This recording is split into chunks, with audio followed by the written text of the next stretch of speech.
Well, southern Minnesota saw some pretty heavy rain late last night and early this morning, and we're not done with the moisture. We're going to see that through the first half of the weekend, even some slight severe weather chances in the neighborhood, and then a sunny stretch of weather next week.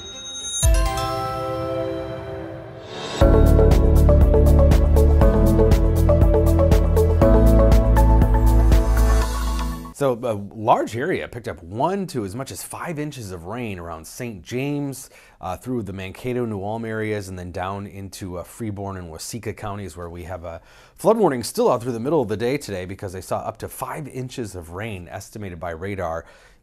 Quite the area of that 2 to 5 inches of rain in south central Minnesota. And still some heavy showers going across parts of southeastern Minnesota, fizzling out slowly but surely, and kind of working over our atmosphere so that the chance of seeing more widespread thunderstorms in southern Minnesota this afternoon is really diminishing. Southwestern Minnesota, though, that's where we could see some activity. But this is all leftover debris clouds that are continuing to fizzle out, giving way to a little more sunshine for the afternoon.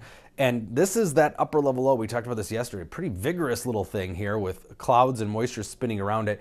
That's also going to be the focal point for severe weather because there's a lot of shear as those upper level winds are wrapping around that. So showers and thunderstorms around it today, and then as it lifts to the north and east, that's when we'll start to see some bands of rain and thunder get closer to us, though it's going to start to take a pretty tight turn to the east as it gets close to us. So that means that a lot of the moisture that's going to fall over the next 48 hours is going to be across the southern, southwestern part of the state. Twin Cities may be on the northern edge of it. So back in the Dakotas, Nebraska, Iowa, and in particular southwestern Minnesota getting more of that heavier rainfall. So again, a little bit of development maybe in southwestern Minnesota today, and then Friday, some spotty showers and thunder.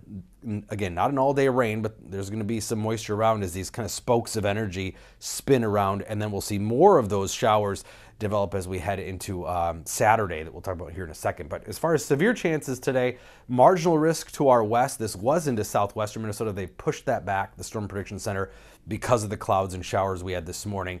So the real severe threat is to the south and west. But as we head into tomorrow, we'll have to watch to see how far north or east this slight risk area could get, because shear does start to move back into our area. Marginal risk right now into far southern and southwestern Minnesota, but this is the shear kind of wrapping around with those upper level winds, that upper level low. So today it's well to the south, southern plains, but as we head into Friday, we do start to see that shoot up into Iowa, getting closer to us. So any storms that develop in Iowa, leftovers could be moving into Minnesota. So Saturday, we're going to see some of these on and off bands of heavy showers, again, just to the south and southwest, with the Twin Cities on the edge of that, maybe into Saturday night. And then this whole thing starts to make that sharp turn to the east, meaning we will dry out for, I think, at least by Mother's Day afternoon.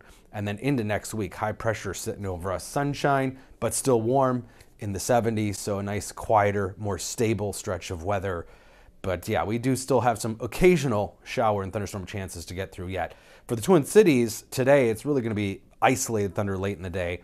But then later tonight into tomorrow, we'll see some of that spotty activity redevelop. And then especially Saturday into Saturday night. But beyond that, things are drying out and temperatures are well above normal, about 5 to 10 degrees above the average.